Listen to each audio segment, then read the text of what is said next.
Bismillahirrahmanirrahim. Sorry, I have so many things with me. Thank you very much, everyone, for staying on. We are coming to the end of the conference. I don't know whether to cry tears of joy. But we are on the session of social inclusion. Is it achievable in Malaysia? I think for the very first question, I will open it to Bhargavi. Bhargavi, as we know, very much on your work with Bapu Trust and also TCI Asia. You talk very much in line with Article 19 of the UNCRPD, where we talk about living independently and being included in the community. So my question to you is,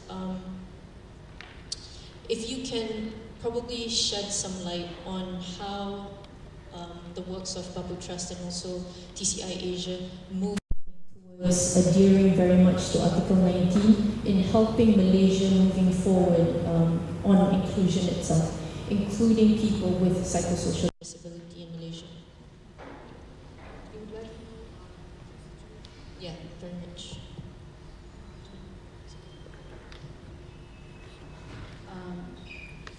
I'm not clear about the second part of your question. Yeah, more of the situation in your country when you first started, and in Malaysia adopting it moving forward. How do we do that? From that? Yes. Thanks for that. I think, like I said the other day, CRPD is the frame for the future for our inclusion. And it's really important that we get into that frame, whatever little we know about it, as soon as possible. In my country, the mental health professionals pretended that the CRPD does not exist for a very long time.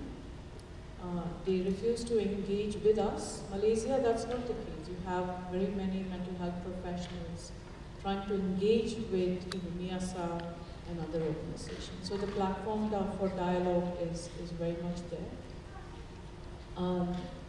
The important step that Bapu Trust took is to create a DPO platform, that is Disabled People Organization platform, outside of our service provision, which today is spreading across Asia Pacific. Now we have 21 members, some of them very strong, like Matrika here and Miyasa.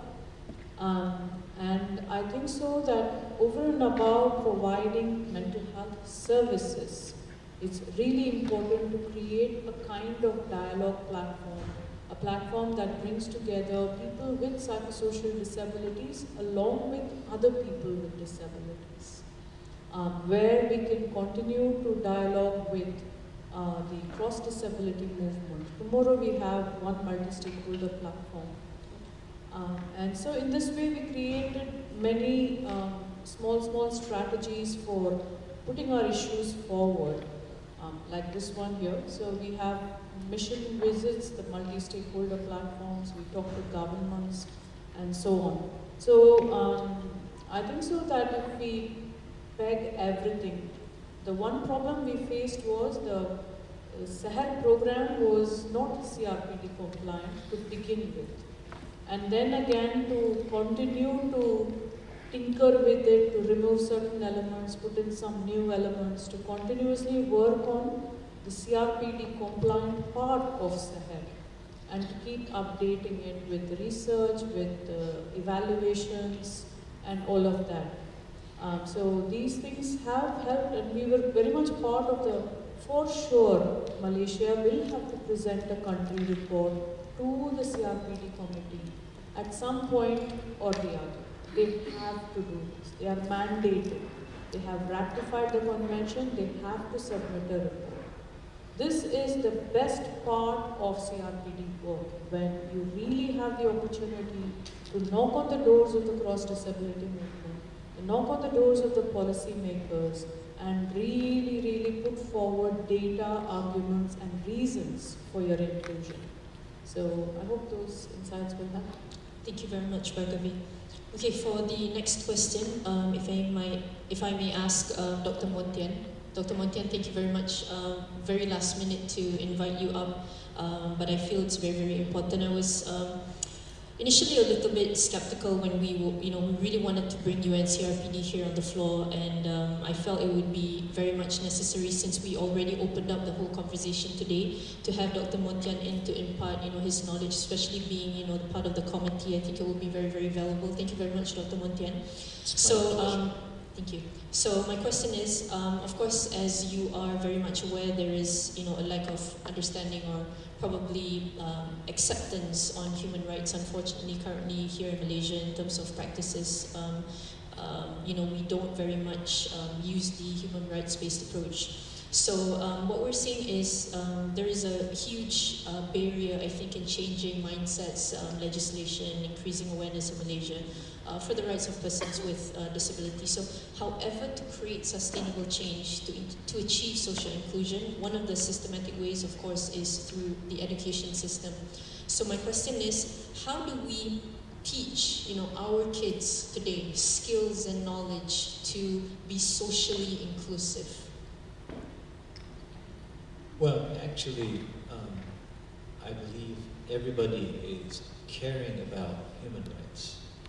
They just don't know, and they don't recognize that what is being said every day is about human rights, and that human rights may have been distorted through political, I would say, paranoia by several people, putting an image of certain social, cultural value, when we are all interested in our own human rights. If people start to love themselves more and believe that they're worth protecting, and they tend to be more caring and more understanding about other people. If they believe that they are less important, they don't have a self-worth kind of value, they tend to be misled to think about themselves just being part of the collective beings that may not be of value. It means that the social being has nothing to do with the well-being of individuals, and that's I don't think is a natural feeling for everyone. So I think if we begin by encouraging everyone to think about themselves as being important and part of the greater importance, then they start thinking about human rights. I mean, this is a simple approach to being part of the human rights movement. Looking at themselves and care for their individuality, and not as a separate individuality. Being an individual as part of the whole spectrum of the society, as part of the greater important part of the society. So in that case, they will start to respect themselves, and by respecting themselves, they respect other people as well. If they don't think of themselves as a valuable person, as a valuable being, they tend to disregard other people as well. So I think that's, self-worth is probably something that is to begin with when we're going to, if we want to start thinking about human rights. It's very close to us, very near us. It's part of us.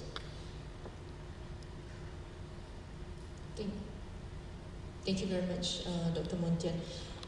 So if we are able to see ourselves, we will be able to see other people better, right? YP Michelle Ang, next question is for you. Thank you very much for being here, for taking the time. Okay, my question to you is, as a concerned Malaysian citizen, what do you think of including people with lived experience in the conversation among stakeholders to have better mental health services in Malaysia? Because as you know, currently, people with mental illness or psychosocial disabilities, we're not very much involved in this kind of conversations, but we are progressing as we speak. What are your views and thoughts on that? I thank you so much, Anita. I think that this is a very important consideration for us as policymakers. To ensure that the discussion that is on, and I want to say ongoing and stress on that word, now is sufficiently inclusive as we're discussing social inclusion. Why do I say ongoing? Is because there is a large push from the persons with special needs, but physical special needs, for the Persons with Disability Act to be reviewed. Yes. Yeah. I am hoping that in this conversation, persons with lived experiences when it comes to mental health will also step up and take part in this conversation. I don't want to say that it is a once-in-a-lifetime opportunity. I don't think that's quite right, but why I say that it is important to seize the day literally now is because it is very difficult to amend laws. And when you amend it, you want to make sure that it includes all considerations from all sectors to make sure that it's sufficiently holistic. The people who are amending these laws, unfortunately, not many of them are those with lived experiences or have special needs themselves. And disability is a very wide spectrum. Right now we are focusing, I think perhaps a little bit too much on physical disability. And what does that mean in our day-to-day lives? What are those practical implications when it comes to persons with lived experiences as well? So I think the time is ripe, and it is very important for us to make sure that we listen to all quarters. The challenge that we have is, in Malaysia, we are dealing with it from a very rudimentary stage. Right now, we are only trying to overcome stigma. We have not even gone over and beyond that to discuss what are the practical implications when it comes to employment, for example, when it comes to mental health services. What exactly is just now we were just speaking, the infrastructure that is needed in order to support persons with lived experiences, and how is it that we facilitate this discussion on their behalf, right? To be very honest with you, we are trying to find out as well, right? And I think it is very important for us to have more of these conversations with the right people, and I think we need to get into those ministries, and I'm talking about, aside from the Ministry of Health, this also involves the Ministry of Women, Children and Community Development. We are talking about the Ministry of Labour, for example, because you're talking about how, what does it mean? What does it mean since we're talking about the CRPD? What does discrimination against those with disability mean? And how is it in legislation that should be codified, right? It's a long discussion, but a very necessary discussion. I think the time is perfect for us to come in now. And I hope that our community, especially those with mental health illness, won't miss the boat, because we really, really need to hear from you guys. If we don't hear from you guys, we really don't know what is it that we need to improve, or how exactly we need to improve it. So I hope we really do not miss the boat. Yeah. Thank you very much, Warden Michelle. Excuse me, can I jump a little bit? Please, Dr. Yeah, I think in Thailand we also face the same problem, except because in the year 1991, when we start to have our Rehabilitation Act in force, at that time the educational sector, together with parents of children with mental health conditions, especially those with education special education needs, and together with the disability movement, saw the greater potentials of including those with psychosocial disability as necessary in order to put more pressure on the societal change. Even now, we still have the Mental Health Act, which contrasts to the main disability rights law, which is interesting. You know, it's developed in parallel, even though persons with psychosocial disabilities are already included in the disability rights law.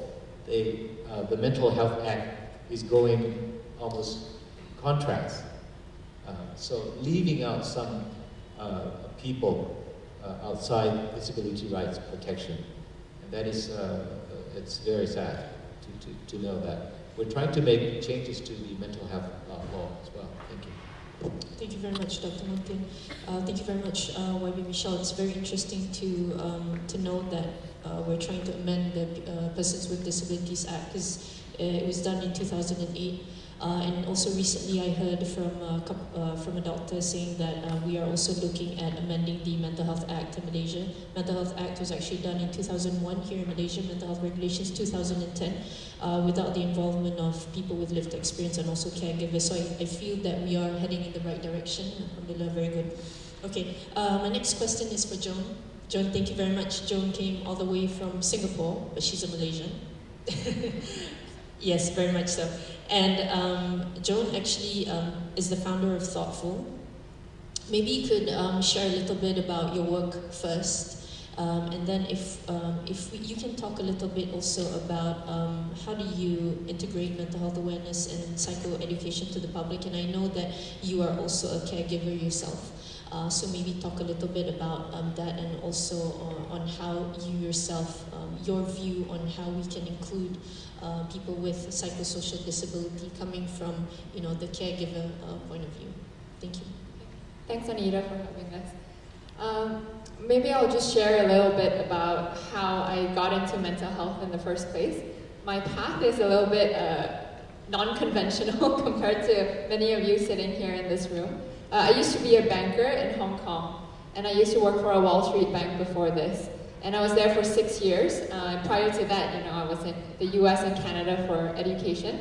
And I never thought I would, you know, choose mental health as a career, but I think it's become a calling that's 20 years in the making. Now, why do I say, you know, a calling that's 20 years in the making? That's because 20 years ago, my brother was diagnosed with 2 mental afflictions. First, he was diagnosed with depression, and then a couple years later, he was diagnosed with schizophrenia, which I think the speaker prior to this covered in quite extensively. And when I left Malaysia, so I'm originally Malaysian, I left after Form 5. When I left Malaysia, the situation was such. 20 years ago, when my brother was diagnosed, there's not much information about mental health. The conversation and the dialogue was not really out in the open like this. There were no conferences where people from the outside can come to. So a lot of the things we've learned have been from trial and error and from experience as caregivers. When I left, that was sort of the situation. You know, since then I was privileged enough to be exposed to how mental health is talked about, treated, and also taken action upon in different countries, in North America, Europe, and also in North Asia. So when I left finance, thinking that I would take a break, I was actually going to go back to Hong Kong and rejoin finance after that break. I spent a lot of time in Malaysia during that time. That's when I realized, you know, all the challenges of inclusion that we're talking about now in real life that I hadn't seen for a very long time because I was away, the day-to-day struggle. Until today, it's very hard for people like my brother with psychosocial issues to re-enter the workforce sustainably. Yes, can they get a job? Yes. Can they sustain that job? No. The reason for that is because there's an acute lack of understanding amongst employers as to how to deal with it. For example, one of the main challenges is that HR departments would actually tell people with lived experience to not put it down in the forms, in the application forms, because they might not get that job. Discrimination level number 1. Discrimination level number 2 is when once they enter it, with all the expectations of performing like a normal individual, they cannot because they have a disability. It's just that it's an invisible disability that they cannot see. And so they're not treated fairly in terms of performance reviews, in terms of expectations of what they deliver on the job. And this is really, again, discrimination level number 2, right? This is really where the crux of the issue is. When we talk about inclusion, it's really a collective effort. As much as we talk about it here, on this panel and amongst all of us, it needs to be everyone, from the employers to, not just the families and the patients themselves. So how did I start ThoughtFull? When I realized that was happening, I decided to pack up everything and move back to Malaysia last year. And I founded a company that really is I guess you can call it a health tech company. There's a lot of tech involved in this company. But we're trying to make more mental health services more affordable and accessible. That really is our mission. Our vision is to make mental health as aspirational as physical health. One of our main focuses right now is on ThoughtFull Chat. ThoughtFull Chat is a mobile chat platform that connects users to certified mental health professionals. And these can be counselors or psychologists or psychiatrists. Everything is done through text messaging first, because why did we choose text messaging? Because stigma is a very big issue. This is a low confrontational way to get people into the door. Why we're doing this? We want to really make it as commonplace as going to the gym 3 times a week. If everyone knows the saying that, if you want to lose weight, you want to be fit, you want to, be at the top of your physical health, you need to at least exercise 3 times a week. No one ever says that for our mental health. What do we do for our mental health? How do we exercise our minds? And this is where, we're really trying to have our professionals who are on board with us have a very proactive approach, not just, engaging clients when they're already having mental health issues, but really even before that, encouraging them to build strong resilience, encouraging them to have coping mechanisms that will enable them to really, make sure that they don't get into a place that they cannot get back out of, right? So really that's, I guess, the summary of what we do. Inclusion for us, I guess, is in terms of education. We have ThoughtFull education as well. That's what we started off with. The education we do is really on, how to manage stress, anxiety, and also depression. But we're very much focused on educating the people who are not, so on the preventive scale, people who are not yet diagnosed, but who might not know what their current levels of stress or anxiety or depression are at. So we do a lot of education there, and how we follow up with them. We don't want to just do awareness and education. We wanted to take it to the next level, and that's where ThoughtFull Chat comes in. So once we do the education, that's where we get people onto ThoughtFull Chat and encourage them to exercise whatever content that we were sharing with them, exercise it, and apply it to their daily lives. Yeah. Thank you very much, Joan. This is very much in line with, what Miyasa and the other mental health NGOs on the ground try to do as well, more of prevention and also early intervention. So we always say that our target market is, people with mental health issues. We try as much as possible, to do that. Thank you very much. So this will be the end of round 1. And I would like to also encourage everyone, if you have any questions, to go to Slido, if you can have it on the screen. Thank you very much. Okay, for round 2, Bhargavi, now that you have been here for 2 days, and you see, the gap of mental health literacy here in Malaysia, right? What do you think when it comes to, lower mental health literacy, which means that, we lack of knowledge, so stigma breeds, it becomes very prevalent in society.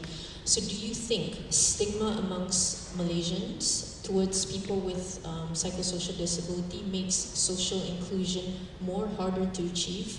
Why is that, and how can we move forward?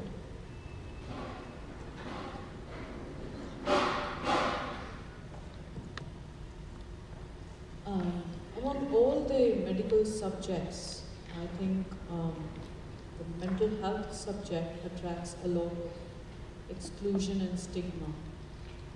And I don't want to beat the drum about colonialism again, but it is very much there. We don't have an anti-gynecologist movement or anti-cardiology movement, but we do have an anti-psychiatry movement, and for very good reasons. So in early times, TCI, one of the earliest conversations we had, and Matrika was there, some other friends were there at that time. This was 2012-13. We had a discussion whether we want to identify us as persons with mental illness, or as persons with disabilities, or as persons who are users and survivors of psychiatry. And then we decided that both persons with mental illness and persons who are users and survivors of psychiatry are well within the medical model. If you enter the discussion through any of these terms of the medical model, you will not get very far. The maximum we can do, and we've done that for many years in India, maximum we can do is, okay, we want better medicines, we want early detection, we want prevention, we want promotion of mental health. So this is how far you can go. And this is true not just of medical treatment for mental health, but for all medical treatments. If you were treated for diabetes, for example, you will go to the doctors for medicines, but you will not ask for social inclusion.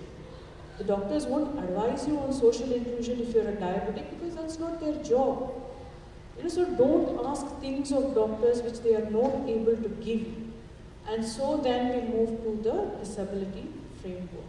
There you can ask for inclusion, because you have many opportunities today within policies, within the disability legislation, where you can open up many doors. In the CRPD, Article 25 is only one door. It's the Article 25 on health, which puts up a very strong claim and provision for free and informed consent, but it's still only one article. Step outside of Article 25 of the CRPD, you have another 29 articles on different kinds of, including social protection, standard of living, right to life and liberty. We have many articles. Cultural, sporting, right to family. So you have a number of other things available in that particular document. And so especially for underprivileged groups, the poor, the homeless, people who are in vulnerable situations, women with health issues, I think that to open up those doors, which both Matrika and Kavita spoke about, and to give a whole range of solutions, I think that's the way to go to reduce stigma. Because if you're talking to someone about mental illness alone, then and offering only what the system has traditionally offered them, then the stigma is high. There was a recent report from the Tear Fund Australia, which actually now many people today are talking about how the mental health system and being caught only within that increases stigma. To be on medication, to go into a hospital and coming out, and we face that also in our community work. Someone who goes to the hospital and comes out, or is on psychiatric medication, faces higher level of stigma than someone, say, who's going to get an Aadhaar card, the national identity card, or is going to get his or her rations from the food store. So there's no stigma in those places. Yeah. So for us also it was very difficult to step out of the medical framing of mental health to psychosocial health, well-being and disability. So I think that shift itself will address the stigma issues. Thank you very much, Bhargavi, for that insight. Dr. Montian, my next question for you is, what do you think the public and the government must change in order to achieve social inclusion? Well, I'm a politician myself. I think in politics we would like to see growth, and we would like to see the fair distribution of wealth. Inclusion doesn't mean only words. I mean, inclusion is economic empowerment, social,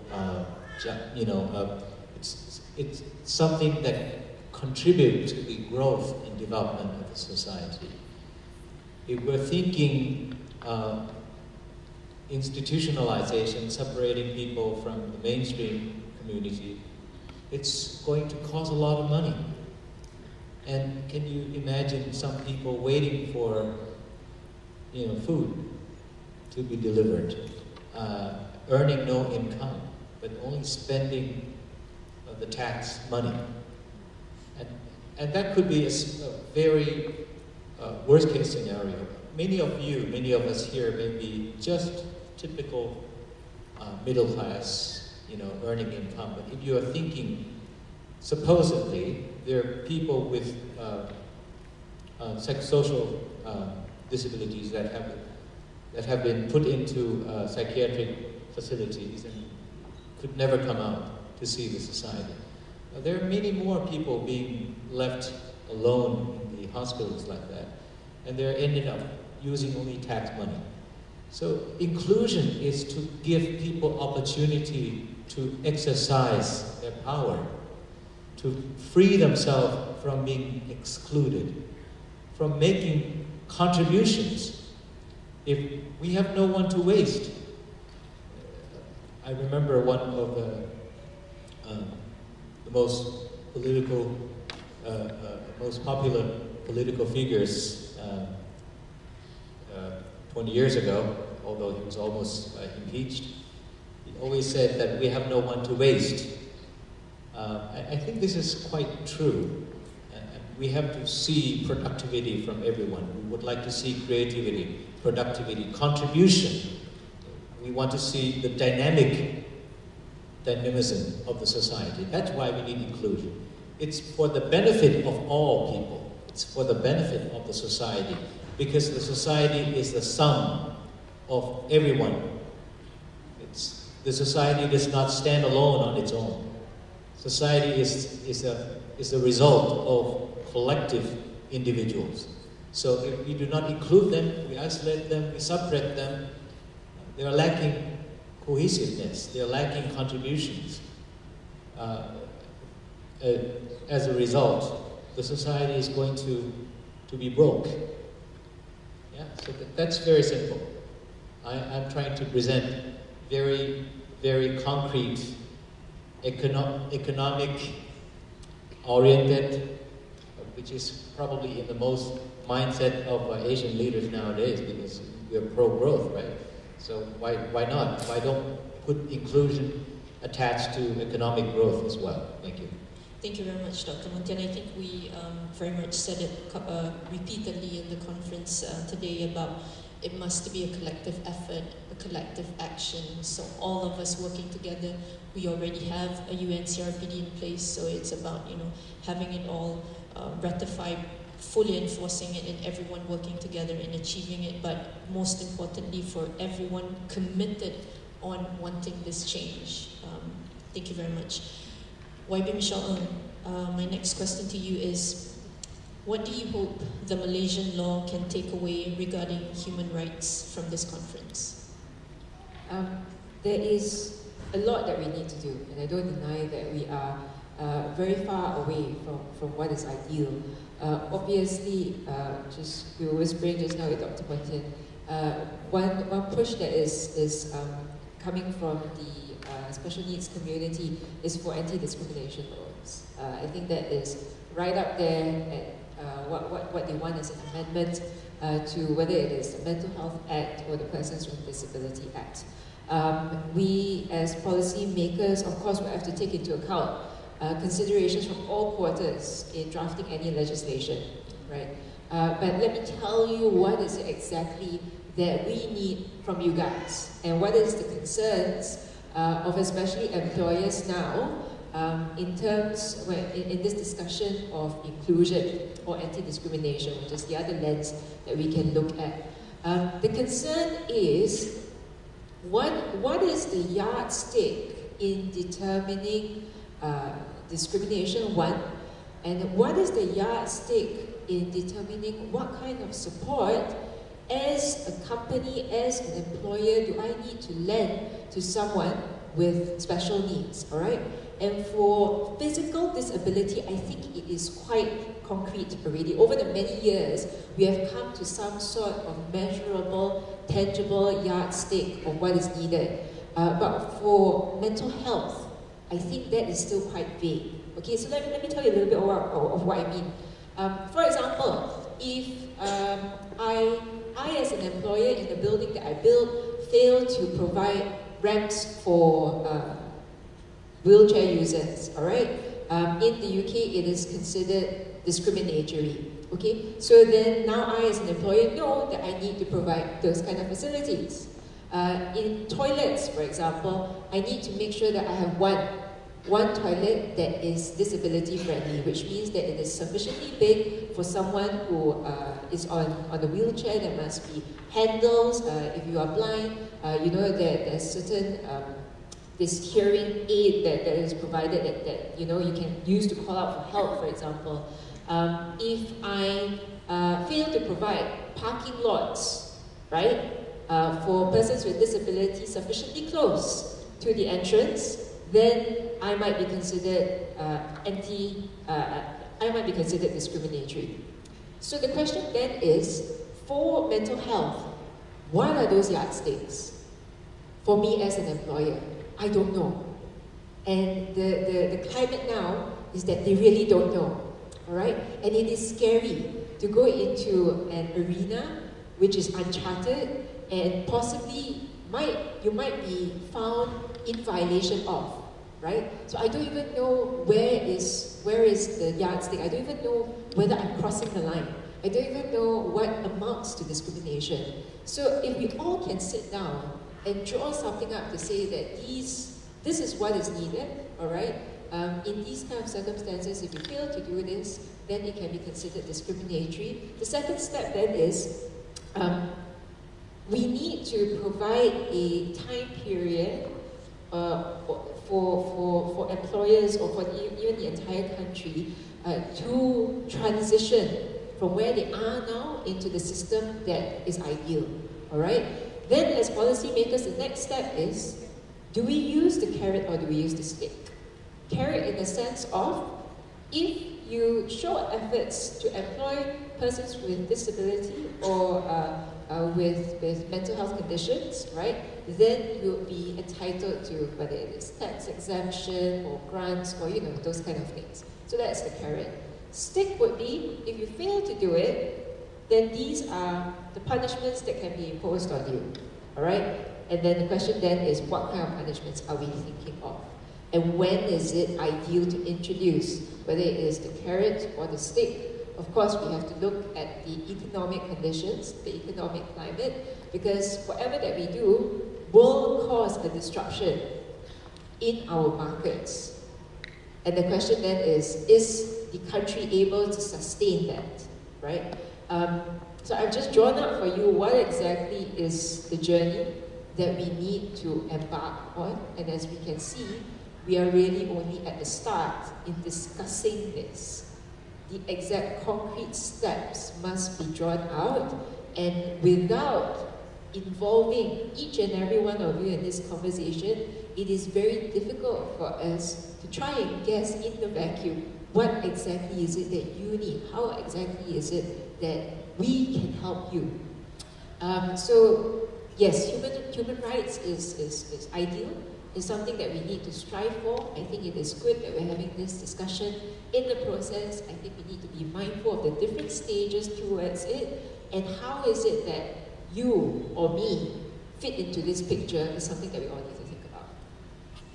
Thank you very much, YB Michelle, for that elaboration. So talking about what our needs are, and of course working together and achieving it again. Okay, Joan, for the last question for round two. being in Singapore, so since you're from Singapore and Singapore, Malaysia, very much neighboring countries, what do you see when it comes to differences between, you know, the practices here in Singapore and Malaysia when it comes to the mental health industry? And what are your suggestions maybe for Malaysia to fill up that gaps? I'd like to share something maybe later in response to YB's points on the Yardstick. But first, to answer your question, the main differences between Singapore and Malaysia.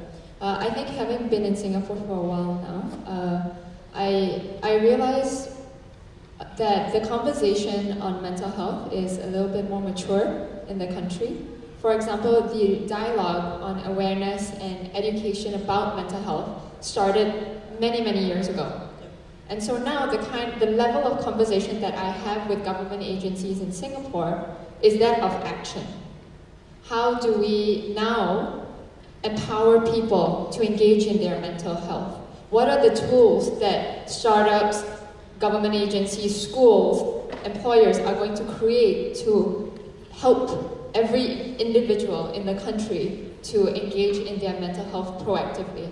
So the conversation has, progressed over the years. How they have gotten there, I think, is very interesting. One word that has come up very frequently today, and also, throughout the whole conference, is collective effort. The thing about collective effort is it can only happen when everyone feels empowered to join that movement. When they feel empowered to join the collective. How do you empower them? That is by giving them the resources to join that conversation. And where does the resources come from? It comes from the government. Singapore's government has taken the lead in ensuring that a collective effort is happening. What does this mean? When I say Singapore's government has taken the lead, it means that the agency themselves has taken the proactive steps to reach out to the private sector, to reach out to the NGO, to reach out to all the hospitals and government clinics, all the way from primary all the way to tertiary care, to engage them in the conversation and in the efforts. To give you a very concrete example, they have, the government launched what they call the Beyond the Label campaign. This is not unlike what our MOH has just launched, which Let's Talk Minda Sehat. They started this last year. They launched it last year, and it was a full 2 year, almost a 2 year campaign where many initiatives across all sectors, private and public, were organized. And this was funded by the government. The whole idea was to bring everyone together against the stigma, so it was called TASK, to go beyond the label. When we say beyond the label, we mean dropping the labels of caregivers, the labels of patients, because at some point patients need to become normal people again. That's what recovery means. So this was a campaign that was 2 years running. They engaged all sectors, and it culminated in a huge event, not unlike this one, in the Marina Bay Sands in October of this year, in conjunction with World Mental Health Day. This is a very different conference from one of the conferences that we have here too, MCPM, that is mostly targeted for the medical industry. Instead, the IMH, so Institute of Mental Health, which is the biggest hospital in Singapore, together with NCSS, which is the National Council for Social Service, it's the equivalent of the Ministry of Women and Development here, together with the World Psychiatric Association, the Singapore Psychiatric Association, and also Jardine Matheson, which is a private corporate company based in Hong Kong and Singapore. They got all these different players to put together a huge conference, brought everyone in, and the most interesting part was that it was a diverse group.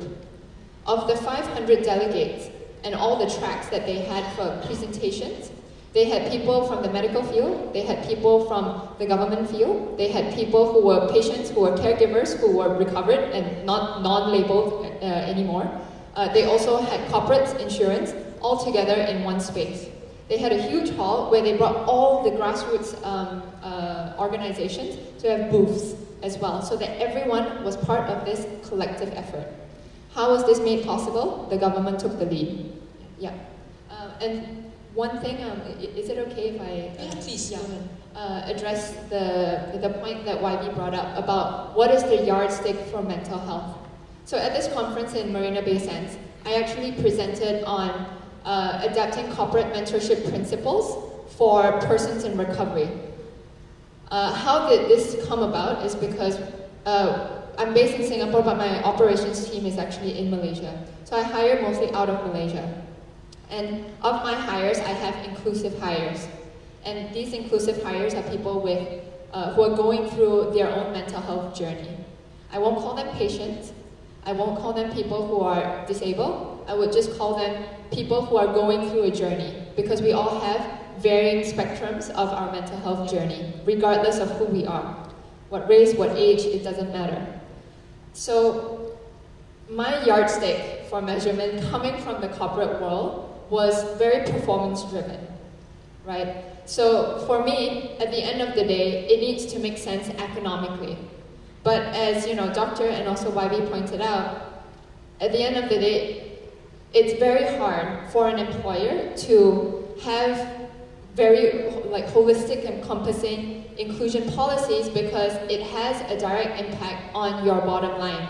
And for a startup where resources are scarce, that is very, very important, how we manage our resources. So when I decided to hire this person, who is my first hire, by the way, a person who is experiencing depression currently on medication, and also severe anxiety. When that person first met me, I think she was struggling very hard to actually hold it together, because social anxiety meant that being face to face with a person was very difficult, which means that an interview itself was very difficult. So I'll share a little bit about what was presented at MBS in that presentation. I basically took corporate mentorship principles, which was what I experienced as, from a junior banker all the way to middle level, from my own mentors. We always had check-ins, regular check-ins. We always had very goal-oriented type things to work towards. But of course, this was all business-related. So how did I adapt that to a person in recovery when I decided to hire her? I basically took things that were basically business-oriented goals, and coupled them with recovery-oriented goals.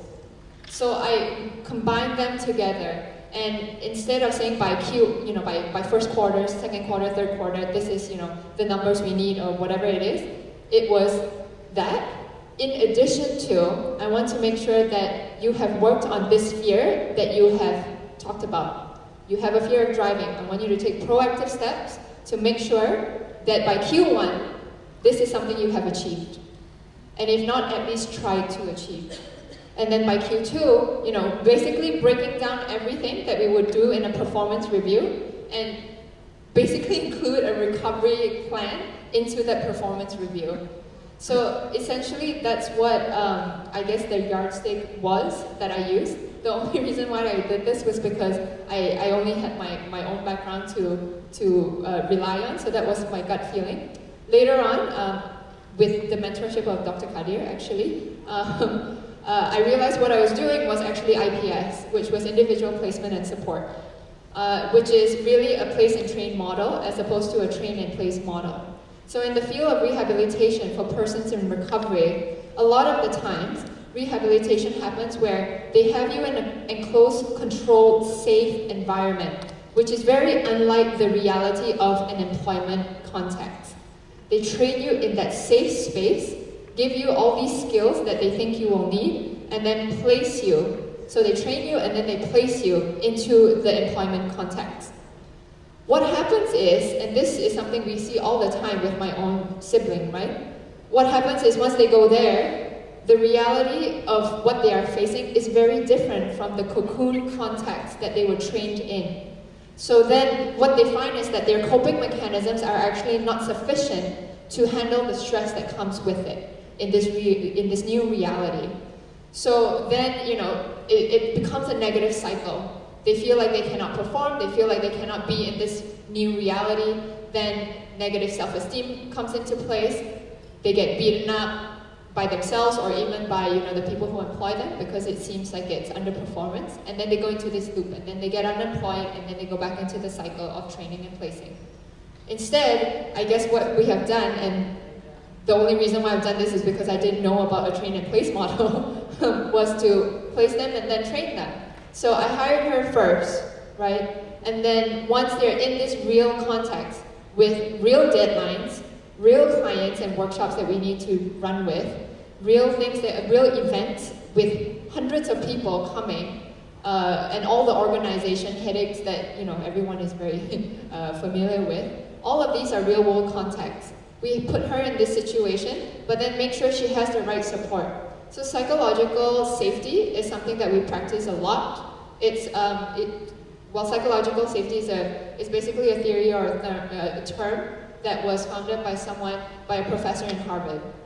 And this is essentially creating a safe space in your work culture where making mistakes is safe, is okay, because then you're encouraged to take a risk, and also making sure that people can always ask questions.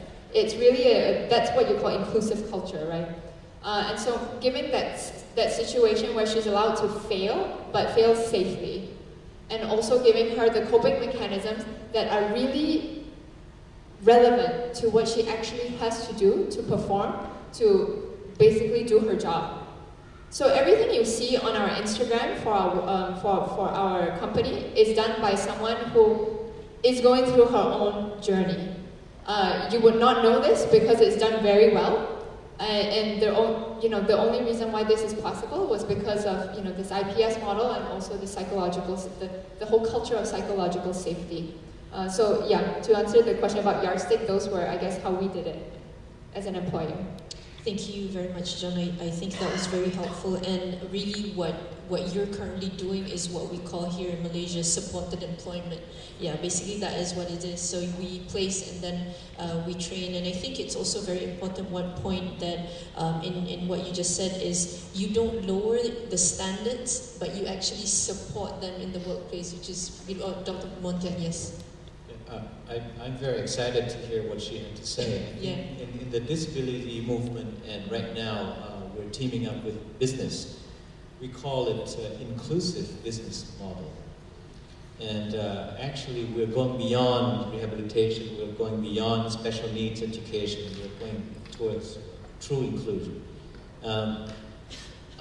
This is done because we have a strong, this region has a strong economic power, even though despite the fact that we are facing difficulty, I think it's still an emerging century for this region. So I would love to see ongoing process of this inclusive business, and I believe Malaysia has a strong kind of community-based strength already. So I think it's not too difficult to incorporate this thinking, mentality of inclusive business into this attempt or effort to achieve social inclusion. If I go to America, I would not talk about anti-discrimination because I think they have been over-focusing on anti-discrimination already. I would talk more about community-based solution. But since I'm here, I keep talking about anti-discrimination because I think this is the point that we are weak. Yeah. So we need to keep balance between community support, inclusion, and anti-discrimination. It has to be balanced. And I'm very glad to hear that business is welcoming us into that workforce. Thank you very much. Thank you very much, Dr. Monten. I think it was also very interesting when you spoke about the US when it comes to the workplace, because I studied in the US, and when I was looking for jobs there, every single job advertisement at the very bottom they will say EOE. It's actually equal opportunity employment. I never understood it until I got the illness 6 years ago. I was like, this is what it means. In Malaysia, people are continually being discriminated in the workplaces, but in the US, every single job advertisement has it right at the very bottom. Bhargavi, I know you want to say something. No, okay. I saw you. Okay, all right, so for Slido, I think we are at the end of round 2 and we don't have very much time. So I'm just going to give everyone probably 1 minute. What message do you want to send across to the Malaysians here as the end of not only the forum but the conference as well? Just 1 minute if possible. Bhargavi, maybe you want to go ahead and go first. Well, we from India share a lot of common frameworks with Malaysia because we come from the Commonwealth.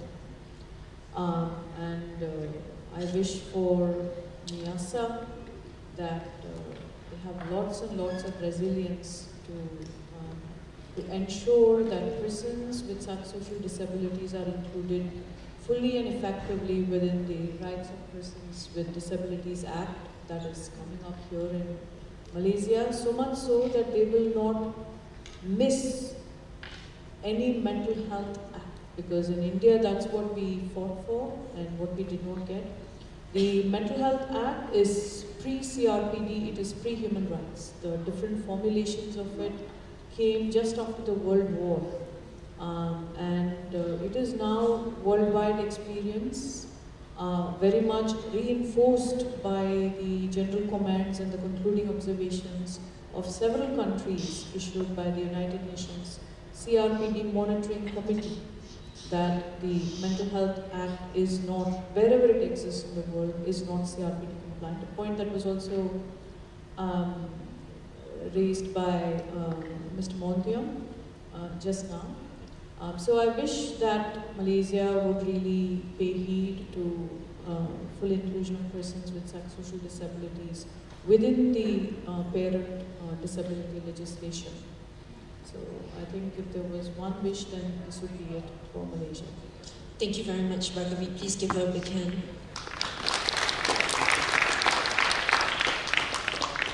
Dr. Montian, maybe one last word? Well, I would encourage all of you to get together, form good alliance, get your self-organized movement, empowering among yourselves, and get more swinging and bargaining so that you can make policy changes, so that you can see that this society become more inclusive, accessible, and without any discrimination. I have hope for Malaysia, and the same way as I have hope for my country and everywhere in the world. Thank you very much. More power to all of you. Thank you very much, Dr. Montian. We gotta get our ducks in the row, guys. YB Michelle. Can I just say that I have been very impressed over the conversation around mental health over the last year. I don't remember it being so vibrant and so in-depth in this many years that I've actually lived in Malaysia, so we have actually come very far. What I want to say here was something that I addressed in my speech yesterday. Please look out for the all-party parliamentary group on mental health, which will be formed, I hope, by the next parliament sitting. And this group will be mandated to come out with policies, and they have to table a report in Parliament every year for its adoption, which I think is very powerful. So there are a lot of issues on the agenda already, and the question then is, I hope that we take advice from what Dr. Montian said, because it is very important to, like Anita said, get your ducks in line. We don't want a situation where amongst ourselves we are fighting with one another over what should take priority. That we will be able to work together collectively towards fulfilling each agenda as fast as possible, so that we see quick progress in all areas, whether it is legislation, whether it is policy, systemic, whether it is in terms of our financial structure, all these things, right? Insurance, so on and so forth. There's just so many things on the agenda already. I hope that we'll be able to get ourselves really organized, because the last thing that this parliamentary group needs is to manage disputes, if you will, between what should come first, right? We're all in this together. And I hope that we will work towards the common goal. Okay, thank you so much. Thank you very much, YB Michelle. Joan. If there's one hope that I have, I think it's for all of us to walk the walk And what I mean by walk the walk, I mean by all of us actively engaging in our own mental health, each and every single one of us here. And I do that too. So in the US and in Canada, it's very common to have people talk about who their shrink is, or who I'm seeing right now, my shrink is better than your shrink, all of that, right? It's the same thing as right now, my yoga teacher is better than yoga teacher, same conversation. That should be commonplace in Malaysia, because really mental health should be as aspirational as physical health. If we're exercising or aspiring to exercise 3 times a week, we should be doing at least the same thing for our mental health. So my question to all of you when you leave this conference today is, 1, what are you going to do to engage in your mental health more proactively? And 2, when are you going to start? Are you going to start now, or are you going to wait until it's too late? Thank you.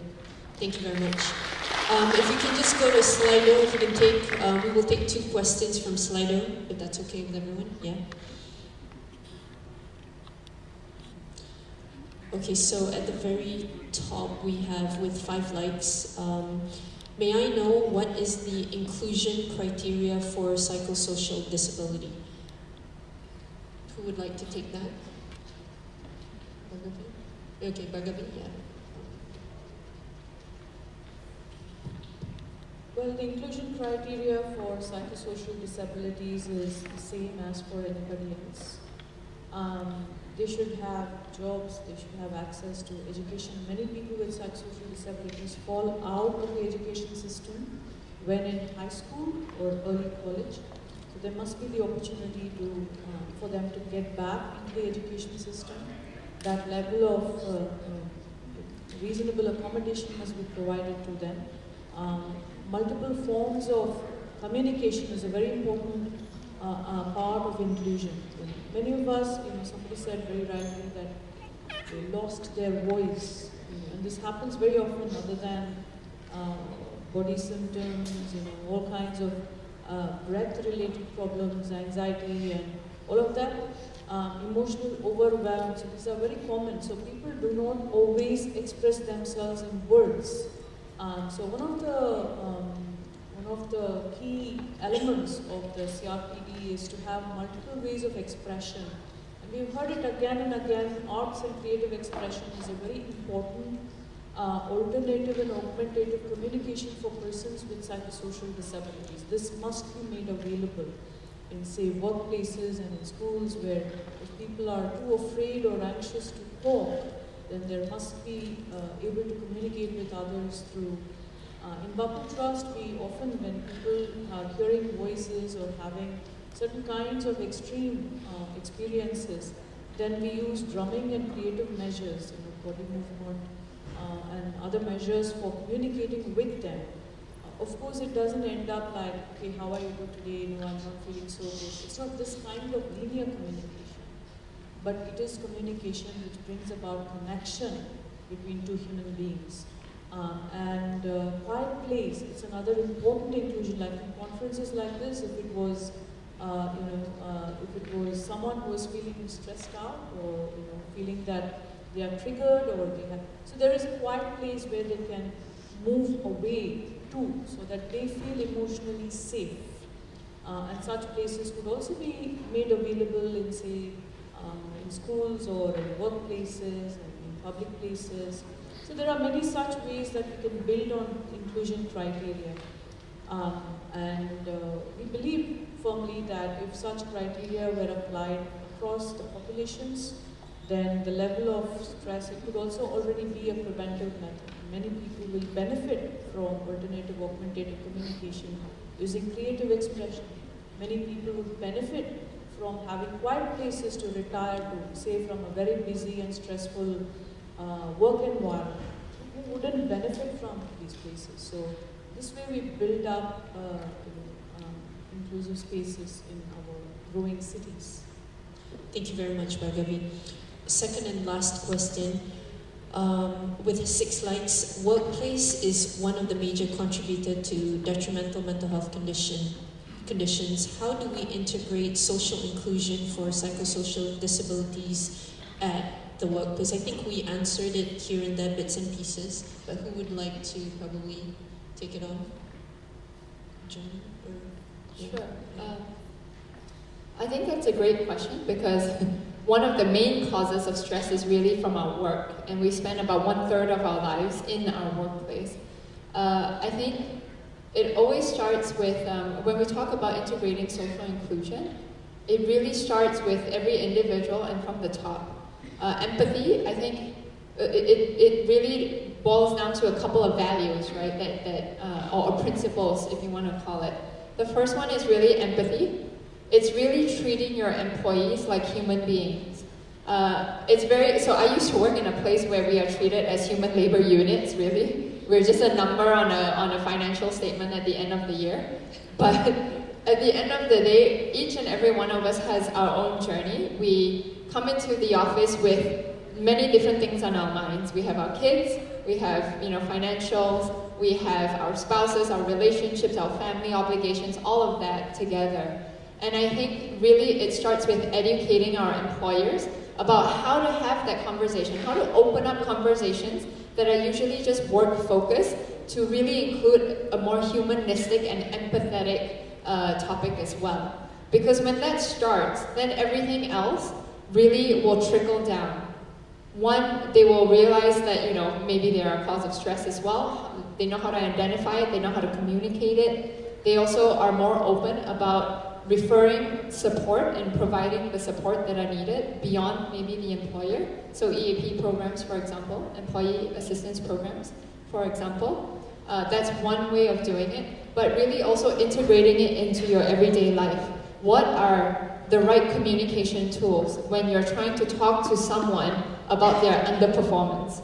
How do we do that without breaking someone's spirit? That is really also something to do with empathy, right? How do we also, uplift and empower our employees to not only, produce more, but also do it in a healthy manner? Because if they're healthy, they can produce more for longer. So really, it makes business sense at the end of the day. I guess I answered that question about how I do that just now with the IPS model, but those are some of the higher level parts, I think. I think there's two questions there actually. The first is, in Malaysia, as what Joan said, I don't think we're very far from what's happening in Hong Kong, or maybe in some quarters of Singapore even, about what actually is a healthy workplace and where is that line, right? And the question that leads on from that would be, what are the necessary systems within a workplace in order to facilitate a conversation between the higher-ups and also the employees in order to properly communicate what is needed. Because both groups of people, I'm talking about employers and employees, would have different requirements, different objectives to meet, right? As an employer, if I don't bring in X amount of money within a certain period of time, maybe I wouldn't even be able to pay my employees, kind of thing. So what is it that I need from my employees? What kind of outputs do I need from my employees? How do I even manage that?